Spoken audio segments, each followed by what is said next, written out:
DBS में आप सभी का स्वागत है। आज के इस सेशन में हम सभी लोग सेट नंबर 38 को सोल्व करेंगे जो कि काफ़ी इम्पोर्टेंट है आपके सीटेट एग्ज़ाम के लिए और आप सभी को पता है कि सीटेट एग्ज़ाम में अब ज़्यादा टाइम नहीं बचा हुआ है। तो इसके लिए आप सभी को अब यह जानना काफ़ी इम्पोर्टेंट है कि आपका कौन-सा सेक्शन वीक है, जिस सेशन पे आपको क्या करना होगा, उसको मजबूत बनाना होगा ताकि आपका रिज़ल्ट बेहतर हो सके। तो इसके लिए डीबीएस टीच मोबाइल एप्लीकेशन को डाउनलोड कर लीजिएगा और साथ में ही यहाँ पे मॉक टेस्ट आपको फ्री में उपलब्ध होंगे। आप मॉक टेस्ट देकर आप क्या कर सकते हैं, अपने तैयारी को जाँच सकते हैं। आगे बढ़ेंगे फर्स्ट क्वेश्चन के साथ सेशन की शुरुआत करते हैं। सबसे पहले बहुत सारे बच्चे तो सेशन देखते हैं लेकिन वीडियो को लाइक आप लोग नहीं करते हैं। तो कृपया करके सेशन को लाइक कर दीजिएगा क्योंकि बताइए हमें तो सेशन बनाने में काफ़ी समय लगता है, मेरा टाइम भी लगता है और मेहनत भी ज़्यादा लगती है। तो कृपया आपको एक लाइक बटन प्रेस करने में कुछ नहीं जाता, कृपया लाइक प्रेस कर देंगे। अगर नहीं अच्छा लगता है तो सेशन को डिसलाइक करेंगे लेकिन निश्चित रूप से लाइक या डिसलाइक अवश्य करके ही जाएँगे। यहाँ पे चलते हैं, फर्स्ट क्वेश्चन आपसे पूछा जा रहा है कि 6 अंकों की संख्या 56, 23, 4 के यहीं दिया हुआ है, में के का क्या मान होगा यदि यह संख्या 6 से विभाज्य हो? 6 से विभाज्य हो। तो सबसे पहले आप ये देखिए कि 6 से विभाज्य होने का रूल क्या है? तो वह ऐसी संख्या है जो 2 और 3 दोनों से विभाज्य होती है, तो वह संख्या आपको 6 से भी विभाज्य होता है। ये संख्या जब 2 से कब विभाज्य होगा? 2 से तो विभाज्य का रूल है कि यूनिट प्लेस पे यानी कि के स्थान पे या तो 0 हो या 2 हो या 4 हो या 6 हो, यही ना होता है? और 3 में देखिए, 3 में है तो 0 से तो नहीं, यानी कि संख्याओं का सम कितना होना चाहिए? 3 होना चाहिए। संख्याओं का सम कितना होना चाहिए? 3 होना चाहिए। ये रूल है। देखिए, अब 6 का टेबल आप थोड़ी देर के लिए देखिए, इसको डिवाइड करने के बाद 6 को जब आप डिवाइड करेंगे तो 6 का टेबल आप जब लिखेंगे तो इसके यूनिट प्लेस पे क्या मिलेगा? या तो 0 मिलता है, देखिए शुरू से लिखते हैं, 6 मिलेगा, 12 का मतलब 2 मिलेगा, 18 का 8 मिलेगा, 24 का 4 मिलेगा, 36 का 6 मिलेगा, 42 का 2 मिलेगा और 48 का 8 मिलेगा, 54 का 4 यानी कि अब फिर यहाँ से 6 से क्या होगा? रिपीट करना शुरू कर देगा। यूनिट प्लेस में हमें क्या मिलेगा? या तो 6 मिलेगा, या तो 2 मिलेगा, या तो 8 मिलेगा, या तो 4 मिलेगा। यही ना है? तो देखिए इसमें 1 तो होगा ही नहीं, 0 का भी हाँ, हो सकता है 0 हो जाएगा, 60 जब आएगा तो वहाँ पे 0 होता है। तो 0 थोड़ी देर के लिए हो सकता है, 4 भी हो सकता है और 6 भी हो सकता है। लेकिन यहाँ पे ऐसी संख्या रखनी है जो कि 2 से भी विभाज्य हो और 3 से भी विभाज्य हो। देखिए, इसका योग निकाल लेते हैं। 2 से यहाँ पे 0 भी रखेंगे, के स्थान पे हम 0 रख देंगे तो 2 से तो विभाज्य हो जाएगा। तो 3 से चेक कीजिए। कई संख्याओं का योग 3 के बराबर है, क्या कट रहा है? तो 5 और 6 के निकालेंगे तो कितना होगा? 11, 11 2 13, 13 3, 13 3 16, 16 4 20। 20 तो 3 से विभाज्य नहीं है। 20 तो 3 से विभाज्य नहीं है, यानी कि यहाँ पे 0 तो हो ही नहीं सकता, यानी कि ऑप्शन नंबर आपका 1 भी गलत हो गया। आगे चलते हैं। 0 नहीं रख रख सकते हैं तो अगला क्या? 4 रखेंगे क्योंकि 1 तो रख नहीं सकते, 4 रखेंगे। तो चलिए यहाँ पे जोड़िए, 6 और 5 11, 11 2 13, 13 3 16, 16 4 20। 20 और प्लस 4 करेंगे तो 24 हो जाएगा। कितना? 24/3 करेंगे तो ये तो कट जाएगा। तो यानी कि आपका ऑप्शन नंबर 3 ही क्या होगा? सही होगा। आपका ऑप्शन नंबर कौन-सा सही होगा? 3 सही होगा। अगर यहाँ पे के स्थान पे हम 4 रख दें, तब यह संख्या क्या होगी? 6 से पूरी-पूरी विभाज्य हो जाएगी, यानी कि कट जाएगी। कोई दिक्कत नहीं होनी चाहिए। 6 का विभाज्य का रूल क्या है? वैसी संख्या जो 2 से भी डिवाइड हो और 3 से भी डिवाइड हो। वह संख्या 6 से भी ऑटोमैटिकली विभाजित हो जाएगी। यानी कि 3 का डिवाइड का रूल क्या है? तो सभी संख्याओं के अंकों का योग 3 से डिवाइड होना चाहिए, तो वह संख्या भी 3 से डिवाइड होगी। 2 से डिवाइड होने का रूल क्या है? तो संख्या के यूनिट प्लेस पे या तो 0 हो, या तो 2 हो, या तो 4 हो, या तो 6 हो, यानी कि सम संख्या हो, तो वह संख्या क्या होगा? डिवाइड हो जाएगा 2 से। आगे बढ़ेंगे नेक्स्ट क्वेश्चन की ओर, लेकिन उससे पहले मैं आपको एक जानकारी बता देना चाहता हूँ, जो कि काफ़ी इम्पोर्टेंट है आप सभी के लिए। आप सभी को पता है कि अब सीटेट एग्ज़ाम में ज़्यादा टाइम तो बचा हुआ नहीं है। अगर आप अभी तक सीटेट मैथ के लिए कुछ भी नहीं पढ़े हैं, तो उसके लिए मैं आपको एक कोर्स प्रेफ़र कर रहा हूँ। 15 में 15 आपको इस कोर्स से प्राप्त कर सकते हैं, लेकिन उसके लिए आपको क्या करना होगा? इस कोर्स में एनरोल करना होगा और इस कोर्स में जो भी फैसिलिटी उपलब्ध कराई गई है, वो सभी यहाँ पे भी उपलब्ध है और साथ में इससे बेहतर फैसिलिटी आपको डीवीएस टीच मोबाइल एप्लीकेशन में मिल जाएँगे। और किसी प्रकार की कोई समस्या है तो दिए गए नंबर पे कॉन्टैक्ट करके आप क्या कर सकते हैं, हमसे संपर्क कर सकते हैं। साथ में अपना रिजल्ट भी बेहतर कर सकते हैं। अगर आपको कंटेंट समझ में नहीं आती है तो अंडर 1 वीक आप क्लेम करेंगे, सर हमें 100% रिफंड चाहिए, आपको रिफंड मिल जाएगा, कोई दिक्कत नहीं है। लेकिन अभी तक बच्चे जितने भी बच्चे एनरोल किए हैं, सभी बच्चे का पॉजिटिव इम्पैक्ट है और आपका भी कोशिश करेंगे कि आपका भी पॉजिटिव इम्पैक्ट ही होगा, अगर आप सेशन को अच्छे तरीके से देखते हैं तो। आगे चलते हैं नेक्स्ट क्वेश्चन की ओर, जो कि काफ़ी इम्पोर्टेंट है। नेक्स्ट क्वेश्चन में आपसे पूछता है कि निम्न में से कौन-सी भिन्न को इंग्लिश में क्या बोलते हैं? फ्रैक्शन बोलते हैं। क्या? फ्रैक्शन बोलते हैं। क्या? फ्रैक्शन बोलते हैं। 4/5, 4/5 से छोटी और 1/2 से बड़ी, 4/5 से छोटी और 1/2 से बड़ी, यानी कि ऐसी एक संख्या बताना है, यहाँ पे खाली स्थान है, यहाँ पे कौन-सा फ्रैक्शन आएगा? तो सबसे पहले 1/2 को हम क्या लिखते हैं? 1/2 को हम लिखते हैं क्या? तो 0.5 लिखते हैं या नहीं? हाँ, तो जी बिल्कुल लिखते हैं। 0.5 यहाँ पे थोड़ा-सा हम लोग पहले डिफरेंस चलते हैं क्या? इसको डेसिमल में चेंज कर लेते हैं, 0.5 हो जाएगा। इधर इसको चेंज करेंगे तो कितना हो जाएगा? 0.8 यानी कि 0.8 से छोटा होना चाहिए और 0.5 से बड़ा होना चाहिए, 0.5 से बड़ा होना चाहिए। यानी कि इसको आप तोड़ेंगे तो यहाँ पे 80 हो जाएगा, कितना? 80 होगा, 9 ठे 9 अठे 72, 9 नौवा 81 तो 0 पॉइंट कितना हो जाएगा? 8 हो जाएगा। तो ये तो इसके बराबर हो गया ना, इसके तो बराबर हो गया, जो कि ऑप्शन नंबर आपका 1 हो ही नहीं सकता। आगे चलेंगे, यहाँ पे करता है 0 बैठा दीजिए तो यहाँ पे 0 पॉइंट कितना हो जाएगा? 9 सत्ते 63, 9 सत्ते 63 कितना हो जाएगा? 9 सत्ते 63 यानी कि यहाँ पे 0.7, 0.7 तो देखिए 0.8 से तो छोटा है, 0.8 से तो छोटा है और 0.5 से बड़ा है, यानी कि आपका ऑप्शन नंबर कौन-सा सही होगा? ऑप्शन नंबर आपका यहाँ पे आपका बिल्कुल सही आंसर कौन-सा हो जाएगा? 2/7/3 हो जाएगा, कोई दिक्कत नहीं होनी चाहिए। आगे बढ़ेंगे नेक्स्ट क्वेश्चन की ओर। नेक्स्ट क्वेश्चन भी आपके लिए काफ़ी इम्पोर्टेंट है और आप चाहें तो 1/3 को भी आप चेंज कर सकते हैं। तो इसको चेंज करेंगे तो कितना आएगा? 0.33 आएगा जो कि 0.5 से छोटा है, जो कि कभी हो ही नहीं सकता। यहाँ पे कहता है 2.5 यानी कि 0 पॉइंट या 4 हो जाएगा, कोई दिक्कत नहीं। तो हमें यहाँ पे कौन-सा ऑप्शन मिला था? ऑप्शन नंबर 2 मिला 7/9 क्या? 7/9 मिला जो कि 1/2 से बड़ा है लेकिन 4/5 से 4/5 से क्या है? छोटा है। तो आपका ऑप्शन नंबर कौन-सा सही है? ऑप्शन नंबर 2 सही है। कैसे आपको पता लगा? तो यहाँ पे डिसिमल में चेंज करने के बाद हमें पता लगा कि कौन छोटा है, कौन बड़ा है। कोई दिक्कत आगे बढ़ेंगे नेक्स्ट क्वेश्चन की ओर जो कि काफ़ी इम्पोर्टेंट है आप सभी के एग्ज़ाम के लिए और निश्चित रूप से इस टाइप के क्वेश्चन भी एग्ज़ाम में आते हैं। मैं आपको बता दूँ कि 20 अगस्त 2023 को एक क्वेश्चन पूछा गया था कि ए 100,000 बराबर कितना होगा? 100,000 बराबर कितना होता है? 100,000 बराबर कितना होता है? यह क्वेश्चन पूछा गया था, तो कितना होता है? 1 करोड़ होता है ना? वहीं आपसे क्वेश्चन पूछा गया था, लेकिन अब यहाँ पे पूछता है कि 10,20,203 को अंकों में लिखा जाता है, किस प्रकार से लिखेंगे? तो सबसे पहले आपको 10 करोड़ लिखने में तो थोड़ा-सा दिक्कत होगा, लेकिन देखिए यहाँ से 20,203 लिखने में कोई दिक्कत है क्या? 20,203 20,203 आपको लिखना हो 203 20,000 203 आपको लिखना हो तो देखिए क्या लिखा गया, इकाई, दहाई, सैकड़ा, हज़ार, 10,000, 20,203 लिखा हुआ है या नहीं लिखा हुआ है? बिल्कुल लिखा हुआ है। तो देखिए यह 2203 लिखा हुआ है जो कि गलत है। यह 203 यहाँ पे देखिए, यह भी 2203 लिखा हुआ है। यह भी कितना लिखा हुआ है? यह देखिए 20,203 और 20,203 अब कोई दिक्कत नहीं। लेकिन 10 करोड़ चाहिए, हमको कितना चाहिए? 10 करोड़। या तो आपका ऑप्शन नंबर व 2 होगा या तो कौन-सा? आपका ऑप्शन नंबर 2 होगा या तो 4 होगा। यानी कि ऑप्शन नंबर 2 और थी ऑप्शन नंबर 1 और 3 क्या हो गया? गलत हो गया। कोई दिक्कत नहीं।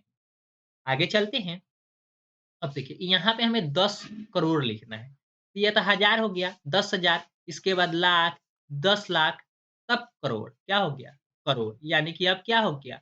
10 करोड़ 20,000 यानी कि डबल ज़ीरो। कितना ज़ीरो बैठेगा? देखिए यहाँ पे इसको फिर से हम इधर कर लेते हैं 20,203 20,203 लिख लिए। यहाँ पे देखिए 10,000 हो गया है लाख, 10 लाख करोड़ 10 करोड़। यानी कि अब यहाँ पे क्या लिखेंगे? 1 लिखेंगे। तब तो यह क्या बनेगा? 10 करोड़ बनेगा तो देखिए यहाँ पे इकाई, दहाई, सैकड़ा, हज़ार, 10,000, लाख, 10 लाख, करोड़, 10 करोड़। यानी कि आपका 10 करोड़ 20,203 ऑप्शन नंबर आपका 4 लिखा हुआ है, कोई दिक्कत नहीं। यह लिखा हुआ है लाख, 10 लाख, यह 10 लाख 20,203 लिखा हुआ है जो कि आपका ऑप्शन नंबर 2 गलत है।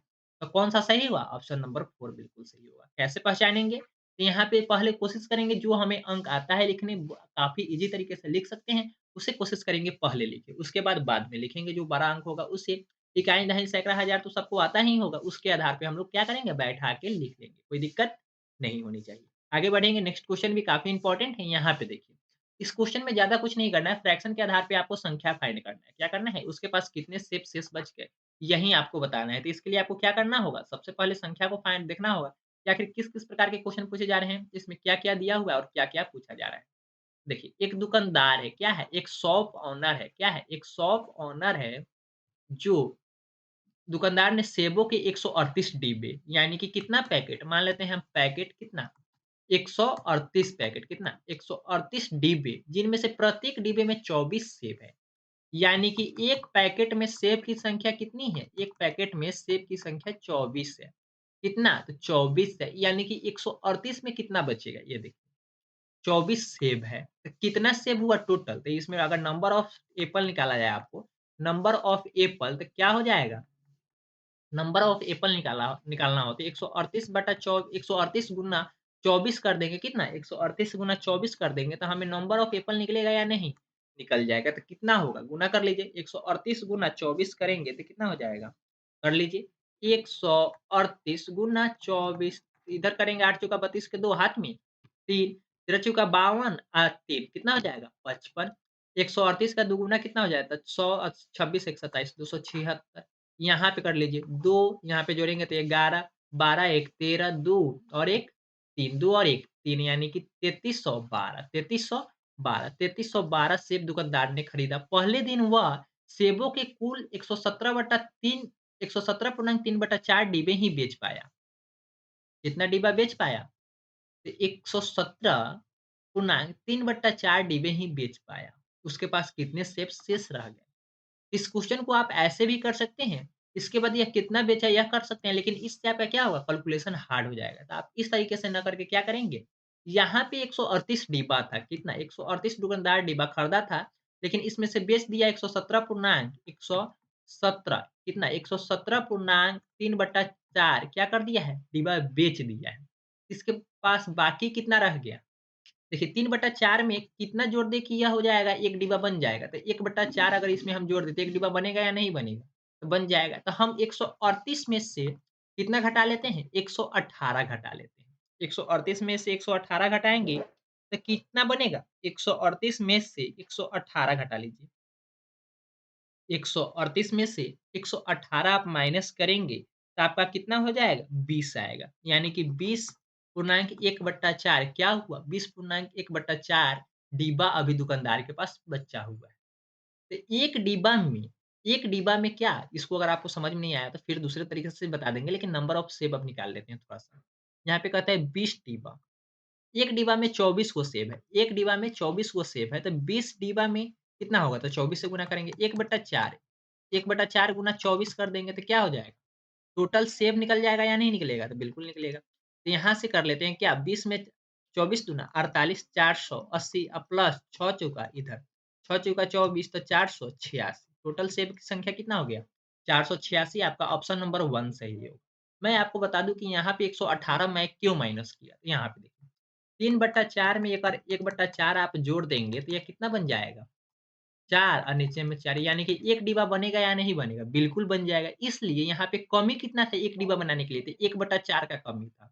तो हम यहाँ पे 20 118 घटा लिए और 104 इसमें जो 1/4 इसमें जोड़ दिए, तो कोई दिक्कत नहीं। उम्मीद करता हूँ आपको यह समझ में आ गया होगा। नहीं समझ में आया होगा तो कोई बात नहीं, आप हमें कॉन्टैक्ट कर लीजिएगा। इस क्वेश्चन को हम फिर से आपको रिपीट कर लेंगे। इस क्वेश्चन में नोमिनेटर और डिनोमिनेटर का डिफरेंस निकाल के जितना बचा था उसके आधार पे हम लोग क्या निकाल लिए? फ्रैक्शन यानी कि घटाव कर लिया। अन्यथा इसका दूसरा तरीका भी है जो कि मैं आपको यहीं पे बता भी देता हूँ। वो कैलकुलेशन थोड़ा हार्ड करेगा। जैसे इससे पहले भी मैं आपको बताया था तो क्या हुआ था, कैलकुलेशन हार्ड ये हो गया था जिसकी वज़ह से मैं आपको छोड़ दिया। तो चलिए इस क्वेश्चन को थोड़ा-सा ईज़ी वे में फिर से कोशिश करते हैं बनाने की। तो इसका दूसरा तरीका है कि 138 में से आपको घटाना है। 138 को डिब्बा था, बेचा कितना? 117 को, तो पूरा-पूरा डिब्बा बेचा है, लेकिन 3/4 चौथा 118वाँ डिब्बा बेचने जा रहा था तो उसमें से 3/4 यानी कि 1 डिब्बा का 4 हिस्सा बनाया जिसमें से 3 हिस्से बेच चुका है। तो बचा क्या? 1/4 हिस्सा। उसके आधार पे मैं इसको सोल्व किया हूँ, कोई दिक्कत नहीं। तो यहाँ पे है 138 का आप इधर रखेंगे। अब इसको फ्रैक्शन में चेंज कर लीजिए, तो 117 गुना 4 4 करेंगे प्लस 3 करेंगे, कोई दिक्कत नहीं। तो 138 माइनस 17 चौका कितना हो जाएगा? 68, 468 प्लस 3, तो 468 है, 3 जोड़ दीजिएगा तो कितना हो जाएगा? 471, 471/4, कोई दिक्कत? अब यहाँ पे बटा-बढ़ के घटाव करेंगे तो फिर से 20 पूर्णांक कितना आ जाएगा? 20 पूर्णांक 1/4 ही आएगा। यानी कि यह जो इधर घटाने के बाद मिलेगा आपको कितना मिल जाएगा? 20 चौका 80, 1 81, 81/4 मिलेगा। कोई दिक्कत? बिल्कुल भी नहीं। तो इस तरीक़ा से भी आप कर सकते हैं। लेकिन यहाँ पे देखिए, आपको पहले पूर्णांक से फ्रैक्शन में चेंज करना पड़ा, उसके बाद से। लेकिन यहाँ पे डिफरेंस मेथड अगर आपको आता तो उसके आधार पे भी आप 20 पूर्णांक 1/4 ही बताते। कोई दिक्कत नहीं। तो उम्मीद करता हूँ आपको यह क्वेश्चन समझ में आ गई होगी और जब क्वेश्चन इस टाइप के आपके एग्ज़ाम में आएँगे तो आप बना पाएँगे। आगे बढ़ेंगे नेक्स्ट क्वेश्चन की ओर, जो कि काफ़ी इंपॉर्टेंट है और आपके एग्ज़ाम में निश्चित रूप से आएँगे ही आएँगे। यहाँ पे देखिए, आपसे क्वेश्चन में कहता है कि योगेश नाम का एक लड़का है क्या? योगेश नाम का एक लड़का है, जो उसका स्पीड क्या है? योगेश नाम का लड़का है जिसका स्पीड है 30 किलोमीटर प्रति घंटा की चाल से दौड़ता है। योगेश का स्पीड है कितना? 30 किलोमीटर प्रति घंटा यानी कि 1 प्रति घंटा का मतलब क्या है? 1 घंटा में यह योगेश लड़का कितना किलोमीटर चल सकता है? तो 3 किलोमीटर दौड़ सकता है। यानी कि 1 घंटा का मतलब क्या है? 60 मिनट में यह लड़का 30 किलोमीटर दौड़ सकता है। अगर आपसे पूछे कि 1 मिनट में यह कितना दौड़ेगा? 1 मिनट में क्या दौड़ेगा? तो आप क्या कहेंगे सर? इधर कहेंगे 30/60 किलोमीटर कोई दिक्कत? 30/60 किलोमीटर यानी कि 1 मिनट में यह कितना चलेगा? 1/2 किलोमीटर। 1/2 किलोमीटर कोई दिक्कत? अगर इसको आपको 1 आधा किलोमीटर है 1/2 यानी कि आधा किलोमीटर। अगर आपको इतना तो पता ही होगा कि 1 किलोमीटर में कितना सेंटीमीटर होता है? 1 किलोमीटर में कितना मीटर होता है? तो आप कहेंगे सर 1000 मीटर होता है। यानी कि हम कहें कि 2 किलोमीटर में कितना होगा? तो सर आप कहेंगे सर 2 में 1000 से गुना कर दीजिए इतना आएगा यानी कि 2000 ये मीटर हो जाएगा क्या? 2000 मीटर हो जाएगा, कोई दिक्कत? बिल्कुल नहीं। यानी कि यहाँ पे 1 मिनट बराबर आप क्या लिख सकते हैं? 1 मिनट बराबर 500 मीटर लिख सकते हैं या नहीं? बिल्कुल लिख सकते हैं, कोई दिक्कत है? बिल्कुल नहीं। अब आपसे क्वेश्चन में पूछता है और दौड़ता है और किसी दौड़ को 5 मिनट में पूरा करता है, उस दौड़ की कितनी लंबाई मीटर में है? 1 मिनट में तो आप निकाल चुके हैं ना कितना 500 मीटर दौड़ता है, तो 5 मिनट का आपको बताना है, तो क्या करेंगे 5 मिनट का क्या हो जाएगा 5 गुना 500 5 गुना 500 यानी कि कितना मीटर 2500 मीटर, कितना मीटर? तो 2500 मीटर, कोई दिक्कत? बिल्कुल भी नहीं। तो आपका ऑप्शन नंबर कौन-सा सही है? आपका ऑप्शन नंबर 2 बिल्कुल सही है, कोई दिक्कत नहीं होनी चाहिए। आगे बढ़ेंगे नेक्स्ट क्वेश्चन की ओर, जो कि इम्पोर्टेंट है, लेकिन यहाँ पे आपको एक तरीका पता होना चाहिए था। 1 किलोमीटर बराबर कितना होता है? 1000 मीटर होता है और 1 घंटा में 60 मिनट होते हैं और 60 मिनट में 60 मिनट बराबर 1 घंटा होता है। अगर यह दोनों तरीका अगर आपको पता होता, ये दोनों बेसिक कॉन्सेप्ट आपको पता होते, तो आप क्या करते? इस क्वेश्चन को अच्छे तरीके से सोल्व कर पाते और काफ़ी ईज़ी वे में इसका आंसर भी आप अपने ओएमआर शीट पे फिल अप कर लेते। आगे बढ़ेंगे नेक्स्ट क्वेश्चन की ओर, जो कि आपके एग्ज़ाम के लिए तो इम्पोर्टेंट है ही। मैं जो भी क्वेश्चन करा रहा हूँ, वह सभी आपके एग्ज़ाम में निश्चित रूप से आने की संभावना है और वह सभी चैप्टर से कुछ न कुछ आपके एग्ज़ाम में निश्चित रूप से आते ही आते हैं, हर चैप्टर से। मैं आपको बता दूँ कि सिमेट्रिकल लाइन से भी आपके एग्ज़ाम में क्वेश्चन पूछे जाते हैं। तो सिमेट्रिकल लाइन हम 2 तरीके से खींच सकते हैं, कैसे? एक हॉरिज़ॉन्टली और दूसरा वर्टिकली, ठीक है? यहाँ पे कहता है वैसे ही आपको अक्षर समूह को चुनना है जिसमें केवल एक सिमेट्रिकल लाइन खींची जा सके। कितनी? केवल एक खींची जा सके, केवल एक खींचना है। तो देखिए एच में तो एगो ऐसे खींचा जा सकता है, एच हम लिख लेते हैं, क्या? यह आपका एच लिखा हुआ है, कोई दिक्कत? नहीं। तो एगो तो हॉरिज़ॉन्टली हम सिमेट्रिकल लाइन खींच लिए। दूसरा देखिए इसके बीचों-बीच हम खींच लेते हैं। 2 गो लाइन हो गया, तो यह तो आपका ऑप्शन नंबर होगा ही नहीं। ऑप्शन नंबर 1 तो होगा ही नहीं। आपको क्या कम से कम एगो सिमेट्रिकल लाइन, केवल एक ही सिमेट्रिकल लाइन खींचा जा सकता है। वैसी फिगर आपको पहचानना है। देखिए यू में, जी में तो कोई सिमेट्रिकल लाइन बनता ही नहीं। जी में कोई तो सिमेट्रिकल लाइन बनता ही नहीं, तो जिसकी वजह से आपका ऑप्शन नंबर 2 गलत है। ऑप्शन नंबर 4 देखिए, ऑप्शन नंबर 4 में आपका सिमेट्रिकल लाइन कितने बनेंगी? देखिए एन में तो कोई सिमेट्रिकल लाइन बनता ही नहीं है। एन में कोई सिमेट्रिकल लाइन बनता है? ऐसे करेंगे तो ये उल्टा हो जाएगा, मिरर इमेज बन जाता है जो कि गलत है। तो एन में कोई सिमेट्रिकल लाइन नहीं बनता है, जिसकी वजह से आपका ऑप्शन नंबर 4 गलत है। जब ऑप्शन नंबर 1, 2 और 4 गलत है तो बचा कौन? आपका ऑप्शन नंबर 3 बचा जो कि बिल्कुल सही है। अब मैं आपको बता देता हूँ कि डी में केवल एक ही सिमेट्रिकल लाइन कैसे खींचे जा सकते हैं। देखिए डी का केवल यही एक सिमेट्रिकल लाइन खींचा जाएगा। कोई दिक्कत है? बिल्कुल नहीं। ई जो है, ई ऐसे लिखते हैं ना, चलिए, ई में हम लोग सिमेट्रिकल लाइन कैसे खींचेंगे? ऐसे सिमेट्रिकल लाइन खींच सकते हैं, इसी तरीके से। इसके अलावा हॉरिज़ॉन्टली कोई भी सिमेट्रिकल लाइन नहीं खींचा जा सकता है। एम है, तो एम का सिमेट्रिकल लाइन केवल ऐसे खींचा जा सकता है, केवल हॉरिज़ॉन्टली यानी कि रो के तरीके से हम खींच सकते हैं। इसके अलावा एम का कोई दूसरा हॉरिज़ॉन्टली नहीं खींचा सकता, यानी कि सिमेट्रिकल लाइन की नहीं खींचा जा सकता, यानी कि आपका बिल्कुल सही आंसर कौन-सा है? ऑप्शन नंबर 3 है। कोई दिक्कत? बिल्कुल नहीं। आगे बढ़ेंगे नेक्स्ट क्वेश्चन की ओर, जो कि इम्पोर्टेंट है आप सभी के लिए। कहता है कि निम्नलिखित में से कौन-सा कथन सत्य नहीं है? निम्नलिखित में से कौन-सा कथन सत्य नहीं है? आपको सत्य कथन की पहचान नहीं करनी है, असत्य कथन आपको चुनना है। कोई दिक्कत नहीं। कहता है 2 समकोण का योग एक रिजीव कोण के बराबर होता है। तो सबसे पहले आप ये बताइए कि समकोण, एक समकोण बराबर कितना होगा? एक right angle equal to 90 degree, तो 2 समकोण बराबर कितना हो जाएगा? 180 डिग्री। और एक रिजिव कोण बराबर क्या होता है? रिजिव कोण हम लोग किसको बोलते हैं? 180 डिग्री के कोण को बोलते हैं। तो ये तो बराबर है। आपका ऑप्शन नंबर कौन-सा गलत है? तो आपका ऑप्शन नंबर गलत तो अभी तक पता नहीं लगा। इसमें कहता है कि असत्य कथन की पहचान करना है। तो ये तो आपका सत्य है जो कि आपका ऑप्शन नहीं हो सकता। कोई दिक्कत? अब कहता है 2 न्यून कोणों का योग सदैव एक समकोण से कम होता है। 2 न्यून कोणों का योग सदैव एक समकोण से कम देखिए, सबसे पहले कहता है कि न्यून कोणों का योग क्या है? सदैव कम कैसे होगा? मान लीजिए न्यून कोण आप कैसे कहते हैं? 0 डिग्री से बड़ा होना चाहिए और 90 डिग्री से छोटा होना चाहिए, यही ना? न्यून कोण का डेफिनेशन तो यही है, परिभाषा 0 डिग्री से बड़ा होना चाहिए और 90 डिग्री से छोटा होना चाहिए। उसे आप क्या कहते हैं? न्यून कोण कहते हैं। क्या कहते हैं? न्यून कोण कहते हैं। तो चलिए एक आपका एंगल हो गया 30 डिग्री और दूसरा एंगल हो गया 60 डिग्री। दोनों को जोड़ेंगे तो 60 और 30 कितना हो जाएगा? 90 डिग्री हो जाएगा जो कि समकोण के तो बराबर आ रहा है ना। लेकिन इसमें कहता है कि सदैव यानी कि हमेशा क्या होगा? कम होगा। यह तो बिल्कुल गलत है ना। सदैव बराबर भी हो रहा है, ज़्यादा भी हो जाएगा, कम भी होगा। लेकिन यहाँ पे कहते हैं कि सदैव यानी कि हमेशा कम ही आएगा जो कि बिल्कुल गलत है। यानी कि आपका ऑप्शन नंबर कौन-सा सही हो जाएगा? ऑप्शन नंबर आपका 2 बिल्कुल सही हो जाएगा, कोई दिक्कत नहीं। आगे बढ़ेंगे नेक्स्ट क्वेश्चन की ओर जो कि इम्पोर्टेंट है आप सभी के लिए। यहाँ पे कहता है 2 कोण जिनका योग 180 डिग्री है, सदैव कहलाते हैं। सबसे पहले थोड़ा-सा आप अपने दिमाग पे जोर दीजिए कि आसन कोण किसको कहते हैं? पूरक कोण किसको कहते हैं? समपूरक कोण किसको कहेंगे? और रैखिक कोण किसको कहेंगे? कोई दिक्कत? इसका थोड़ा-सा आप डेफिनिशन एनालिसिस कीजिए जब तक मैं आपको बताने की कोशिश करता हूँ। थोड़ा देर के वेट कीजिए।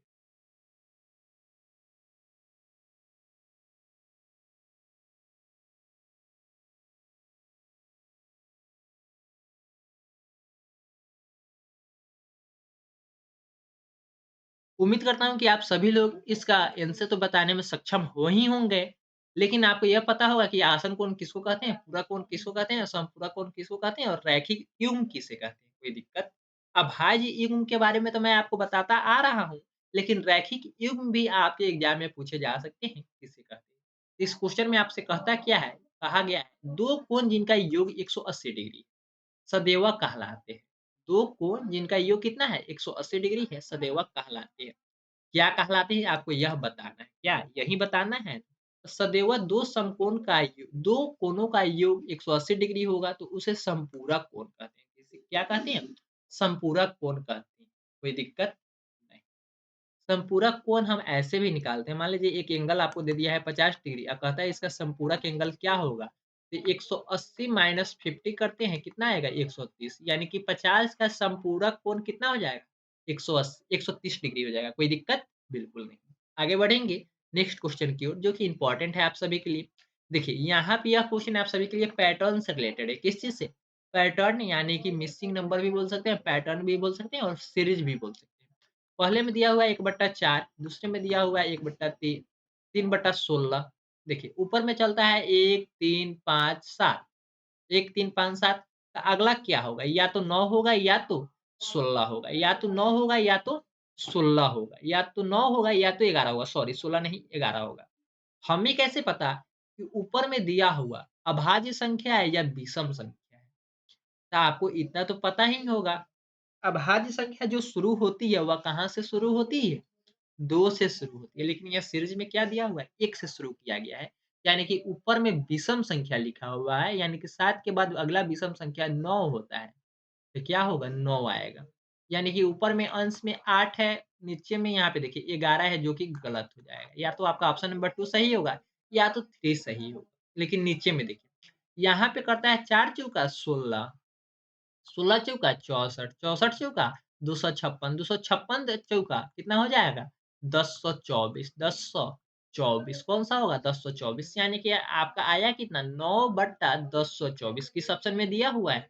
ऑप्शन नंबर 3 में दिया हुआ है, तो बिल्कुल सही आपका कौन-सा ऑप्शन होगा? ऑप्शन नंबर 3 होगा। कोई दिक्कत नहीं। आगे बढ़ेंगे नेक्स्ट क्वेश्चन की ओर जो कि इम्पोर्टेंट होंगे आपके एग्ज़ाम के लिए। आगे बढ़ते हैं। देखिए, इस क्वेश्चन में आपसे ज़्यादा कुछ नहीं, परिणाम पूछा गया है। क्या? परिमाप पूछा गया है। 2 इंटू लंबाई प्लस चौड़ाई जो होता है ना, वही आपसे पूछा गया है। देखिए, एक बार ध्यान से क्वेश्चन को पढ़ते हैं हम लोग। कहता है, एक वर्ग की भुजा है 48 सेंटीमीटर। वर्ग का क्या है? चारों भुजा आपस में बराबर होते हैं और चारों कोण भी आपस में बराबर होते हैं और चारों कोण कितने डिग्री के होते हैं? 90 डिग्री के होते हैं। इसका वर्ग का भुजा कितना है? 48 सेंटीमीटर है। एक आयत की लंबाई और चौड़ाई उस वर्ग की भुजा का क्रमशः वर्ग की भुजा का क्रमशः एक आयत है क्या है एक आयत का निर्माण हो रहा है लेकिन इसमें कहता क्या है इसका जो वर्ग का भुजा है इसका लंबाई क्रमशः यानी कि लंबाई कितना है वर्ग की भुजा का यानी कि 48 का कितना 1.1/2 1.1/2 को लिखेंगे तो 1 में 2 से गुना करेंगे 2 और 2 में 1 जोड़ेंगे तो 3 3/2 आएगा कोई दिक्कत 3/2 यह आपका लंबाई है तो 2 से इसको घटाएँगे तो 24 मरतबे कटेगा और 24 तिया कितना हो जाएगा? 72 हो जाएगा, यानी कि 72 सेंटीमीटर हो जाएगा, कोई दिक्कत? तथा 2/3 गुनी है, यानी कि अब चौड़ाई का कितना? भुजाओं का कितना है? 2/3 गुना है, इसको आप करेंगे तो 16 तिया 48, 16 तिया 48 और 16 दूना 32, 32 सेंटीमीटर हो गया चौड़ाई। या 32 सेंटीमीटर इसका चौड़ाई ही हो गया और 72 सेंटीमीटर लंबाई हो गया। तो कहता है इसके परिमापों में अंतर होगा। परिमाप में क्या होगा? तब वर्ग का परिमाप क्या होता है? तो वर्ग का परिमाप तो आपका होता है क्या है? वर्ग का परिमाप होता है 4 गुने भुजा। क्या होता है? 4 गुने भुजा, कोई दिक्कत? 4 गुने भुजा। तो 4 गुना 48 क्या करेंगे? 200 हो जाएगा, 200 में से 8 कम कर दीजिए 192 कितना हो जाएगा? 192 सेंटीमीटर कोई दिक्कत नहीं। अब यहाँ पे आयत का आपको परिमाप बताना है, तो आयत का परिमाप कितना होता है? फ़ॉर्मूला अगर आपको याद होगा तो इस क्वेश्चन को बनाने में हार्ड नहीं है, बना लेंगे। 2 इंटू लंबाई प्लस चौड़ाई, तो यहाँ पे 2 लंबाई तो हम निकाल ही लिए, कितना है 72 प्लस चौड़ाई कितना है 32 दोनों को जोड़ दीजिए तो 2 इंटू 72 और 34 को जोड़ेंगे तो कितना हो जाएगा? 72 और 34 को जोड़ेंगे तो 96 हो जाएगा और 96 को 2 से गुना करेंगे तो कितना हो जाएगा? 8 घटा लीजिए तो 192 192 तो दोनों हमारा सेम कैसे आ रहा है? 2 इंटू लंबाई प्लस चौड़ाई, इसको जोड़िए तो सही से जोड़िए। 70 और 30 जोड़ेंगे तो कितना हो जाएगा? 70 और 30 जोड़ेंगे तो 100 हो जाएगा, तो 96 कहाँ से संभव है? और 2-2 जोड़ेंगे तो 4 यानी कि 104 हो जाएगा, कितना? 104 और 104 में 2 से गुना करेंगे तो कितना हो जाएगा? 208 208 सेंटीमीटर हो जाएगा, कोई दिक्कत? बिल्कुल नहीं। तो यहाँ से आप घटाइए 208 और 192 घटाइए, घटाइएगा तो कितना हो जाएगा? 6 और यहाँ पे अंतर ना पूछा गया था, तो अंतर का मतलब क्या होता है? डिफरेंस और डिफरेंस का मतलब सब्ट्रैक्ट करना, घटाना। तो 8 में से 2 गया 6 और 0 में से तो 9 घटेगा नहीं, तो क्या करेंगे? हासिल लेंगे, तो हासिल लेंगे तो 10 बनेगा, 10 में से 9 जाएगा तो 1 बचेगा, कितना? और यहाँ पे तो 1 हासिल में दे दिया, तो 1 में से 1 गया तो कितना बचेगा? 0 यानी कि 16 सेंटीमीटर। डिफरेंस कितना आएगा? 16 सेंटीमीटर। आपका ऑप्शन नंबर कौन-सा सही है? तो आपका ऑप्शन नंबर 4 सही है। कोई दिक्कत? बिल्कुल भी नहीं। इस क्वेश्चन में वर्ग की भुजा दिया हुआ था, वर्ग की भुजा का आयत के लिए जो लंबाई निकालना था, वह 3/2 था, यानी कि 1/1/2 दो गुना था और उसके बाद जो चौड़ाई है, वह वर्ग की भुजा का ही 2/3 गुना था। तो इसके अंतर से आपको परिमाप निकालना था और परिमाप के बाद आपको क्या करना था? डिफरेंस बताना था। तो क्या होगा? तो डिफरेंस हम लोग इस मेथड से निकाल सकते हैं और बिल्कुल सही आंसर आपका ऑप्शन नंबर 4 होगा। कोई दिक्कत नहीं। आगे बढ़ेंगे नेक्स्ट क्वेश्चन की ओर जो कि इम्पोर्टेंट है आप सभी के लिए। नेक्स्ट क्वेश्चन में आपको ज़्यादा कुछ नहीं करना है, कैलेंडर को ध्यान में रखना है क्या? कैलेंडर में कौन-सा महीना कितने दिन का होता है? अगर आपको यह पता होगा तो इस क्वेश्चन को बनाने के लिए आपको कुछ भी नहीं करना है, बशर्ते कि थोड़ा-सा कैलेंडर के दिनों की संख्या आपको पता होना चाहिए। तो देखिए, एक सालू नाम की लड़की है, क्या? एक सालू नाम की लड़की है, क्या? सालू नाम की एक लड़की है, सॉरी सालू का मीनिंग SHA होता है, क्या? SHALU कोई दिक्कत नहीं।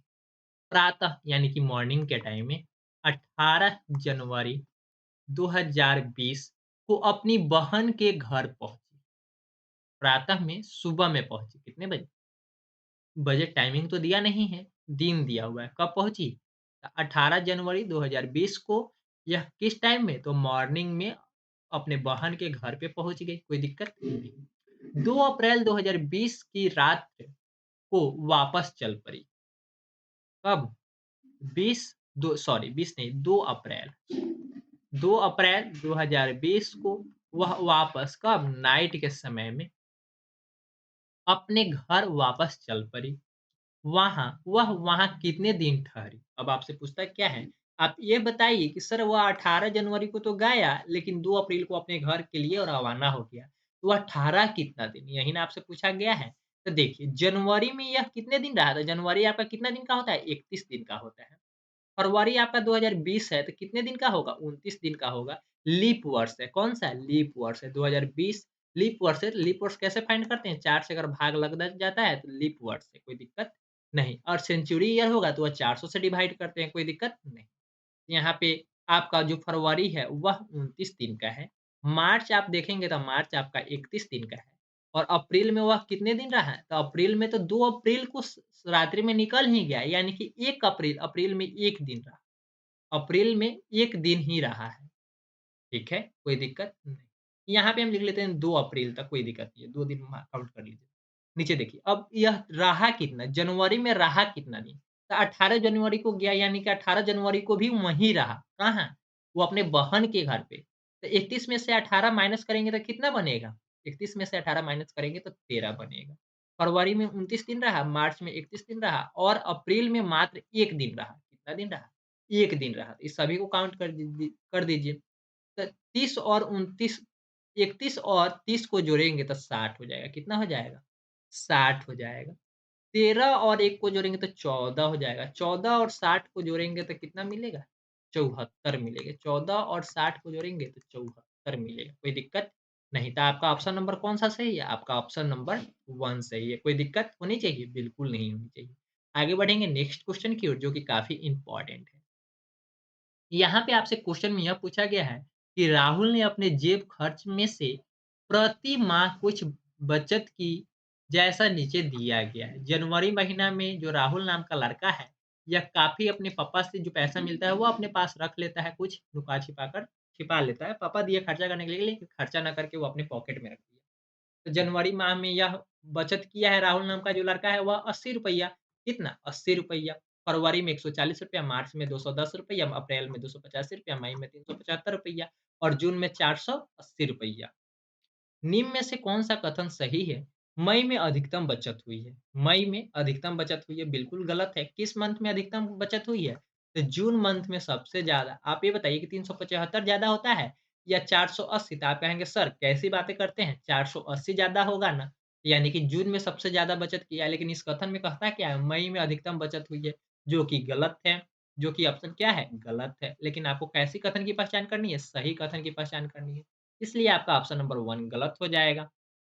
आगे चलिए, आगे चलते हैं। जनवरी और फरवरी में हुई बचत का योग मार्च और मई के बचत के योग के बराबर है। देखिए, जनवरी में कितना बचत किया है? तो जनवरी में यह बचत किया है ₹80 और फरवरी में कितना बचत किया है? ₹140। तो 32 और 140 को जोड़ देंगे तो कितना हो जाएगा? 14, 8 जोड़ेंगे तब 22 हो जाएगा, यानी कि ₹220। कहता है मार्च, तो मार्च में तो ₹210, मार्च में तो ₹210 और मई में कितना? ₹375, ₹375। 21 और 37 को जोड़ेंगे तो कितना हो जाएगा? 21 और 37 को जोड़ेंगे तो 58 हो जाएगा। 21 और 37 को जोड़ेंगे तो 58 और 58 पे 5 जोड़ दीजिए तो 580, यानी कि 585 हो जाएगा, कोई दिक्कत नहीं। ये योग के बराबर है, तो बिल्कुल गलत है ना, यह क्या है? बिल्कुल गलत है। 220 के बराबर 585 कैसे हो जाएगा? ₹220 जनवरी और फरवरी में मिलाकर बचाया है, जबकि मार्च और मई में मिलाकर ₹585 बचाया है। लेकिन कहता है क्या है? दोनों बराबर हैं, जो कि बिल्कुल गलत है। कैसे बराबर संभव है? कभी नहीं। सबसे कम बचत फरवरी माह में हुई है, सबसे कम बचत तो जनवरी में हुई है। सबसे कम बचत तो जनवरी में हुई है, कोई दिक्कत? सबसे कम बचत कब हुई है? जनवरी में हुई है। सबसे कम बचत कब हुई है? जनवरी में हुई है। तो आप देखिए, ऑप्शन नंबर 1 भी गलत है, 2 भी गलत है, 3 भी गलत है। तो आपका ऑप्शन नंबर सही कौन-सा हो जाएगा? तो आपका ऑप्शन नंबर 4 बिल्कुल सही हो जाएगा। ऑप्शन नंबर 4 क्या सही होगा? ऑप्शन नंबर 4 बिल्कुल सही होगा। कहता है कि जून माह के अंत तक की कुल बचत 375 है। जून माह के अंत तक, जून माह के अंत तक कुल बचत कितना है? ₹375 है, ₹375 है। ठीक है, बिल्कुल सही है। आगे बढ़ेंगे नेक्स्ट क्वेश्चन की ओर। कहता है उस माह तक कुल बचत इतना है।